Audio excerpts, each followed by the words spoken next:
ગુજરાતમાં હવામાન બદલશે 360 ડિગ્રીની કરવટ કાળઝાળ ગરમી વચ્ચે ગુજરાતમાં માવઠું થશે હવામાન નિષ્ણાંતોની ગુજરાત અંગે 3 મોટી આગાહી સામે આવી છે ગુજરાતમાં હજુ 24 કલાક હીટવેવની આગાહી છે હવામાન વિભાગે આજ માટે હીટવેવની આગાહી કરી છે તો આજે ગુજરાતના 4 જિલ્લામાં યલો એલર્ટ જાહેર કરવામાં આવ્યું છે રાજકોટ સુરેન્દ્રનગર આણંદ અને સુરતમાં યલો એલર્ટ જાહેર કરાયું છે તો કાંઠાના ભાગમાં ભેજવાળા અને ગરમ પવનો ફૂંકાશે કાંઠાના ભાગોમાં અકળામણનો અનુભવ થઈ શકે છે આવતીકાલથી કાળઝાળ ગરમીમાં રાહત મળી શકે છે તો વહેલી સવારે ગુલાબી ઠંડીનો અહેસાસ પણ થઈ શકે છે 18મી થી ગુજરાતના વાતાવરણમાં મોટો બદલાવ આવશે 18 થી 22 માર્ચે ગુજરાતમાં માવઠું થઈ શકે છે ઉત્તર ગુજરાત સૌરાષ્ટ્ર અને કચ્છમાં માવઠું થઈ શકે છે પૂર્વ ગુજરાતના ભાગોમાં પણ વરસાદ થઈ શકે છે તેજ પવન સાથે કમોસમી વરસાદ વરસી શકે છે તો કમોસમી વરસાદ સાથે ક્યાંક કરા પડવાની પણ શક્યતા વ્યક્ત કરવામાં આવી છે પશ્ચિમ વિક્ષેપોના કારણે કરા સાથે વરસાદ પડશે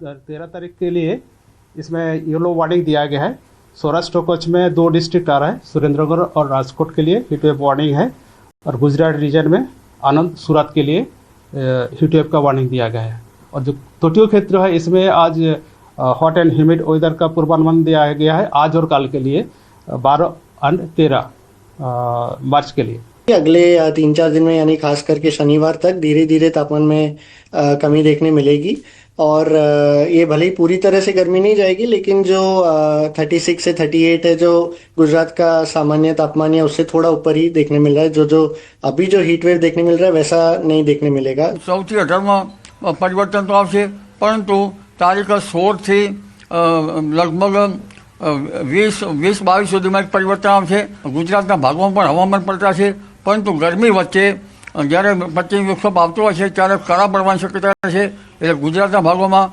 લગભગ આ અરસામાં વાદળ વાયુ સાથે કરા પડવાની શક્યતા છે મહીસાગર જિલ્લાના વીરપુર નગરમાં આવેલા પ્રજાપતિવાસમાં પીવાના પાણીની લાઇનમાં ગટરનું ગંદુ પાણી ભળી જતા રોગચાળો વકર્યો છે 7 જેટલા બાળકો કમળાની ઝપેટમાં આવ્યા છે કમળાના કેસ વધતા જિલ્લા વિકાસ અધિકારી અને એડીએચઓ સ્થળ પર દોડી આવ્યા છે આ વિસ્તારમાં પીવાના પાણીની લાઇનોમાં લીકેજ હોવાના કારણે લોકો રોગનો ભોગ બનતા રોષ વ્યાપ્યો છે ત્યારે આરોગ્ય વિભાગે 9 જેટલી ટીમ બનાવીને સર્વેની કામગીરી હાથ ધરી છે તંત્રની બેદરકારીના કારણે લોકોના સ્વાસ્થ્ય સાથે ચેડા થઈ રહ્યા છે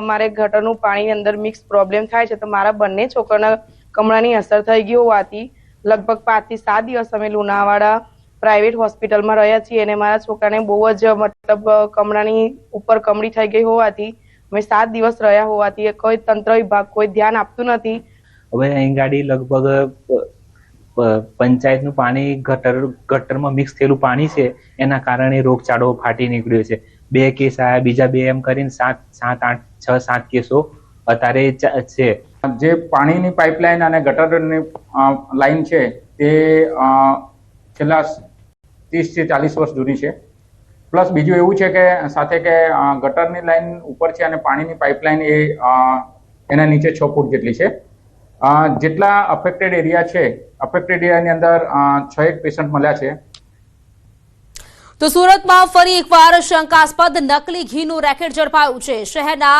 ઉત્તરાણ વિસ્તારમાં રંગોલી ચોકડી પાસે આવેલા એક કોમ્પ્લેક્સમાંથી ઉત્તરાણ પોલીસે દરોડો પાડી મોટી માત્રામાં નકલી ઘીનો જથ્થો ઝડપી પાડ્યો છે મળતી માહિતી મુજબ આ ઘી સહજાનંદ અને ગજાનંદ નામે પેકિંગ કરી બજારમાં વેચવામાં આવતું હતું જેના કારણે લોકોના સ્વાસ્થ્ય સાથે ગંભીર ચેડા થવાની આશંકા છે પોલીસે સ્થળ પરથી મોટી માત્રામાં ઘી પેકિંગ મશીનરી તેમજ અન્ય સામગ્રી જપ્ત કરી છે પ્રાથમિક તપાસમાં આ નકલી ઘી લાંબા સમયથી બજારમાં સપ્લાય થતો હોવાની આશંકા વ્યક્ત કરવામાં આવી રહી છે હાલ ઉત્તરાણ પોલીસે સમગ્ર મામલે વધુ તપાસ હાથ ધરી છે અને આ રેકેટમાં સંડોવાયેલા લોકો સુધી પહોંચવા માટેના પ્રયાસો શરૂ કર્યા છે જાણકારી મેળવી છે સંવાદદાતા કીર્તેશ પાસેથી કીર્તેશ વધુ એક નકલી ઘી રેકેટનો પર્દાફાશ થયો છે જાણકારી શું આ મામલે બિલકુલ સુરતમાં થોડા દિવસ થઈને નકલી વસ્તુઓ પકડવાનો એક સિલસિલો ચાલુ રહ્યો છે ખાસ કરીને ગઈકાલે મોડી સાંજે ઉત્તરાયણ પોલીસે રંગોળી ચોકડી નજીક એક જગ્યા પર કોમ્પ્લેક્સમાં બાતમીના આધારે દરોડા પાડ્યા હતા. ત્યાં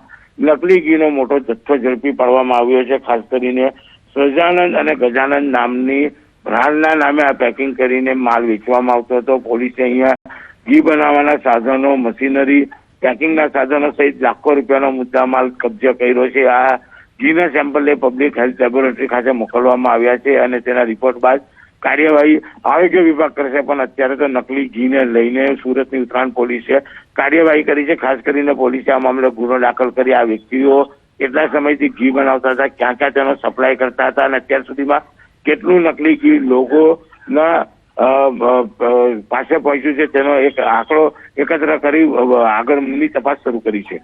કીર્તિશ, આભાર આપનું જાણકારી આપવા માટે. તો રાજકોટમાં એસઓજી દ્વારા નકલી નોટ ઝડપી પાડવામાં આવી છે. 100 તથા 200ના દરની 38 જેટલી નકલી નોટ ઝડપાઈ છે. 29 વર્ષીય નૈતિક મહેતાની ધરપકડ કરવામાં આવી છે. A4 સાઇઝના પેપર, પ્રિન્ટર કમ સ્કેનર સહિતની વસ્તુઓ છે તે પણ ઝડપી પાડવામાં આવી છે અને આ આરોપી વિરુદ્ધ અગાઉ પણ અપહરણ, દુષ્કર્મ, ગરફોડ, ચોરી સહિતની કલમો હેઠળ 2 જેટલા ગુનાઓ નોંધાઈ ચૂક્યા છે.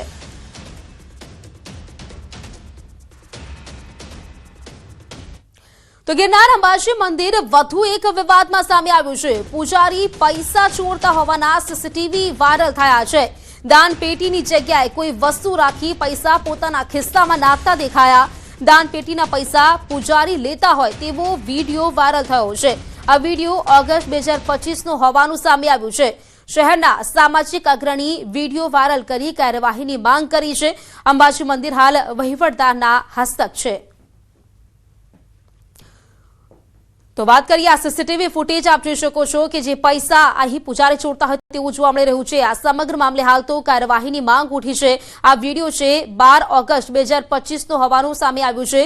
ગિરનાર અંબાજી મંદિર વધુ એક વખત અહીં વિવાદમાં આવ્યું છે.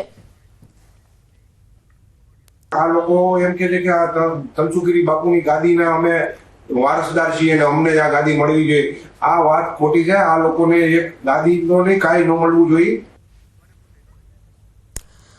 તો વધુ એક વિવાદ જેમાં આ સીસીટીવી ફૂટેજ આપ જોઈ શકો છો કે પૂજારી પૈસા ચોરતા હોય તેવો આ વિડીયો સામે આવ્યો છે. આપ જોઈ શકો છો ત્યાં એક વસ્તુ રાખીને પૈસા લેવામાં આવી રહ્યા છે અને એવા જ આ બીજા દ્રશ્યો આપ જોઈ શકો છો. આ 2 દ્રશ્યો જોઈ શકો છો. જૂનાગઢના જ જે પહેલો વિડીયો આપે જોયો, જે સીસીટીવી આપે જોયા પૂજારી પૈસા લેતા હોય, અને બીજો વિડીયો છે તે વિડીયોમાં જોવા મળી રહ્યું છે કે ભંડારામાં દારૂ અને ચિકન પાર્ટી કરવામાં આવી રહી છે. આ 2 જે દ્રશ્યો આપ જોઈ શકો છો કે જૂનાગઢમાં ગિરનાર પર દારૂ અને ચિકન પાર્ટી કરવામાં આવી. પવિત્ર ધામમાં આસ્થાનું જાણે અપમાન થતું હોય તેવું પણ અહીં જોઈ શકાય છે. અંબાજી મંદિરના ભંડારામાં પાર્ટી કરવામાં આવી હતી. નોનવેજ પાર્ટી જે કરવામાં આવી રહી છે તેનો વિડીયો સામે આવ્યો હતો. ભક્તોની અતૂટ શ્રદ્ધા સામે અત્યારે જાણે ક્રૂર મજાક થતો હોય તેવું જોવા મળ્યું છે. આ મંદિર વિવાદમાં ફરી એક વખત વિવાદમાં આવ્યું છે, જેમાં ક્યાંક પૂજારી છે તે પૈસા લઈ રહ્યા છે, બીજી બાજુ મંદિરમાં જ ભંડારામાં નોનવેજ પાર્ટી કરવામાં આવી રહી છે.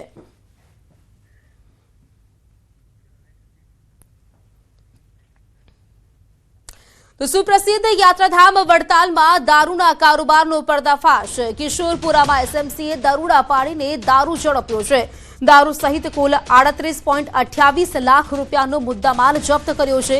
લિસ્ટેડ બુટલેગર ગોડાઉનમાંથી વિદેશી દારૂ ઝડપાયો છે. વિદેશી દારૂની 4102 બોટલ જપ્ત કરવામાં આવી છે. એસએમસીએ દરોડા પાડતા વડતાલ પોલીસ ઊંઘથી ઝડપાઈ છે. દારૂનું કટિંગ કરતા મુખ્ય આરોપી સહિત 3 શખ્સો સ્થળ પરથી રંગે હાથ ઝડપાયા. નડિયાદના મુખ્ય સપ્લાયર સહિત 5 વોન્ટેડ છે. નડિયાદથી લઈને આણંદના કરમસદ સુધી ફેલાયેલા દારૂના મોટા નેટવર્કનો પર્દાફાશ થયો છે. જૂનાગઢમાં બુકાનીધારી શખ્સનો આતંક. ફળોની પેઢીમાં તસ્કર ત્રાટક્યો. દોલતપરા શાકભાજી યાર્ડમાં ચોરી કરી બારી તોડી દુકાનમાં ઘૂસી તેણે આ ઘટનાને અંજામ આપ્યો હતો. ટેબલના ખાનામાં રાખેલા 2.83 લાખની ચોરી કરી દીધી. અજાણ્યા શખ્સ સામે પોલીસ ફરિયાદ નોંધાઈ છે અને પોલીસે સીસીટીવી ફૂટેજના આધારે તપાસ હાથ ધરી છે.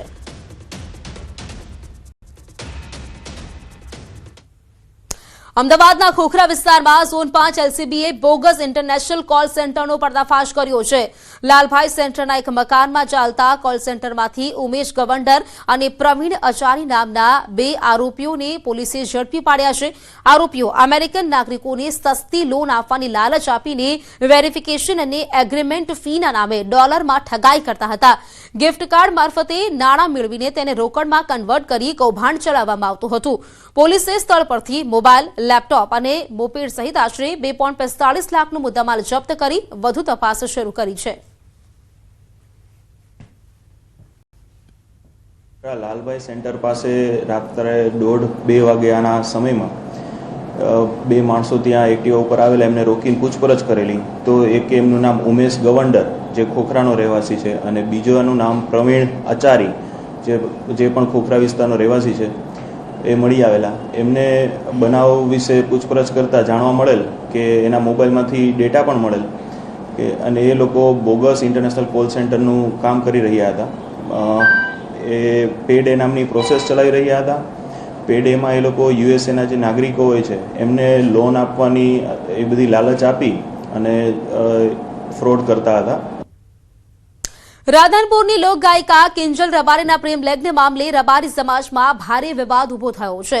10 માર્ચે કિંજલ રબારી અન્ય સમાજના યુવક સાથે ફરાર થતા સમાજના આગેવાન ઠાકરસિંહ રબારીએ આકરા નિવેદનો આપ્યા છે. તેમણે સમાજની મર્યાદા જાળવવાની વાત કરી ચીમકી ભર્યા શબ્દોમાં દીકરી પરત સોંપવાની અપીલ કરી છે. આ મુદ્દે સોશિયલ મીડિયા પર પણ ભારે ચર્ચા ચાલી રહી છે અને સમાજ દ્વારા કિંજલ રબારીને કાર્યક્રમોમાં ન બોલાવવાનો તથા અન્ય દીકરીઓને સોશિયલ મીડિયાનો ઉપયોગ ન કરવા અંગે સંદેશાઓ વાયરલ થયા છે. એ દીકરીને કહું છું કે તમને જે સ્ટેજ મળ્યું હોય ને એ સિંગર બન્યા હોય ને એ સમાજના પ્રતાપ છે. સમાજ હોય તમારું નામ જે બનતું હોય, પ્લેટફોર્મ બનતું હોય સમાજના કારણે, તે સમાજની મર્યાદાઓ કોઈએ ન ઓળખવી જોઈએ. અને મેં તો કાલે પણ કીધું, આજે કહું છું, કોઈ પણ સમાજની બેન દીકરી હોય એ અમારી બેન દીકરી છે. આ સમાજ ક્યારે પણ કોઈ બેન દીકરી, કોઈની સમાજની બેન દીકરી લાવે નહીં. કોઈ યુવાન લાવે તો સમગ્ર સમાજ એ દીકરીના પક્ષમાં હોય છે. કોઈ પણ સમાજની દીકરી હોય દીકરી પાછી આપવી જોઈએ. અમારી પરંપરા રબારી સમાજની રહી છે. તો સ્થાનિક સ્વરાજની ચૂંટણી પહેલા પક્ષ પલટાની મોસમ. કચ્છના રાજકારણમાં ભારે ગરમાવો જોવા મળ્યો છે. અબડાસા કોંગ્રેસને મોટો ઝટકો મળ્યો છે. અબડાસા કોંગ્રેસના આગેવાનો ભાજપમાં જોડાયા છે. તાલુકા પંચાયતના સભ્યો સહિત કોંગ્રેસી આગેવાનો ભાજપમાં પ્રવેશ્યા છે. તો સ્થાનિક સ્વરાજની ચૂંટણી આવે તેની પહેલા જ ક્યાંક રાજકીય ગરમાવો કોંગ્રેસ આગેવાનોએ ધારણ કર્યો છે. ભાજપનો ખેસ.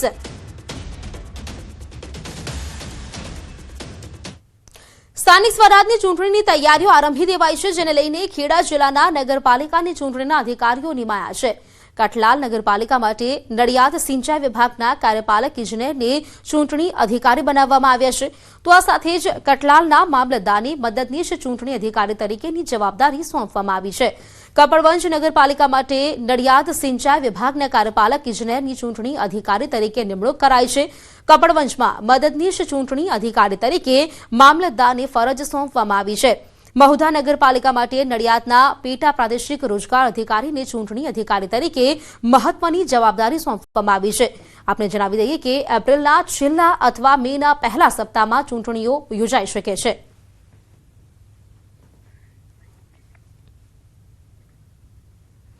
કેન્દ્ર સરકારના સ્વચ્છ ભારત મિશન અંતર્ગત આણંદ જિલ્લાના કરમસદ આણંદ મહાનગરપાલિકાને લેગસી વેસ્ટ પ્લાન્ટ માટે કરોડો રૂપિયાની આર્થિક સહાય આપવામાં આવી હતી. જો કે સ્થાનિક લોકોનો આક્ષેપ છે કે પ્લાન્ટના સંચાલન દરમિયાન કચરાના વજનમાં ઘોટાળો કરી કરોડો રૂપિયાનો આર્થિક ભ્રષ્ટાચાર કરવામાં આવ્યો છે. બીજી તરફ મહાનગરપાલિકાના જવાબદાર અધિકારીઓએ આ તમામ આક્ષેપોને પાયા વિહોણા ગણાવીને નકારી કાઢ્યા છે. કે સમગ્ર દેશમાં કેન્દ્ર સરકાર દ્વારા સ્વચ્છ ભારત સ્વસ્થ ભારતના અભિયાન ચાલુ કરવામાં આવેલા છે, છતાં પણ કચરા નિકાલના મુદ્દે સ્વરાજકીય સંસ્થાઓ દ્વારા મોટા પાયે કૌભાંડો આચરવામાં આવી રહ્યા હોય એવું મને લાગી રહ્યું છે.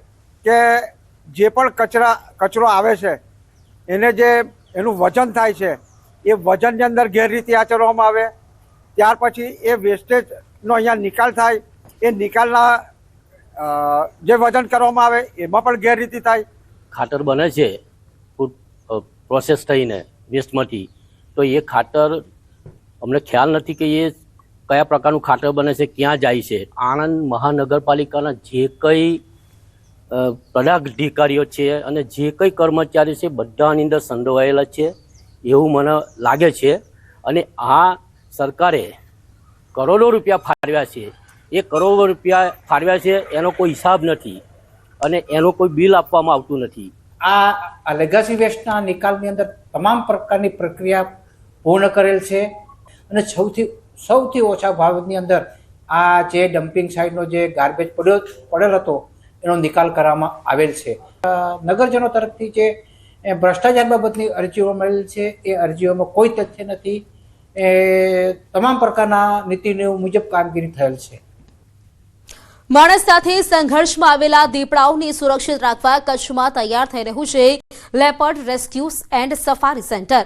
કચ્છના નારાયણ સરોવરથી અંદાજે 4 કિલોમીટર દૂર કનોજ ગામ પાછળ આવેલા ધુણાઈ જંગલ વિસ્તારમાં leopard rescue and safari project વિકસાવવામાં આવી રહ્યું છે. નારાયણ સરોવર કનોજ ગામની નજીક ધુણાઈ જંગલ વિસ્તારમાં અંદાજે 275 હેક્ટર વિસ્તાર આપણે લેપર્ડ સફારી માટે રિઝર્વ કરેલો છે અને એમાં લેપર્ડ સફારી ભવિષ્યમાં થવાની છે. અત્યારે આપણે હાલ વાત કરીએ તો આપણે 13 લેપર્ડ સક્સેસફુલી એસ્ટાબ્લિશ થઈ ગયેલા છે અને લગભગ એકાદ વર્ષથી અમે એની પાછળ એના ઓબ્ઝર્વેશનમાં છીએ. તો કચ્છનું વાતાવરણ એમને માફક આવી ગયેલું છે. તો મધ્ય પૂર્વમાં ચાલી રહેલા યુદ્ધ વચ્ચે મહત્વના સમાચાર સામે આવી રહ્યા છે. ગુરુવારે પ્રધાનમંત્રી મોદી અને ઈરાનના રાષ્ટ્રપતિ મસૂદ પેઝેશ્કિયન વચ્ચે ટેલિફોનિક વાતચીત થઈ હતી. ઈરાન સાથેના સંઘર્ષ અંગે ભારતનું વલણ સંતુલિત રહ્યું છે. ભારત ઈરાન અને ઇઝરાયલ વચ્ચેના યુદ્ધનો અંત લાવવા માંગે છે. ભારત શાંતિનો હિમાયતી છે.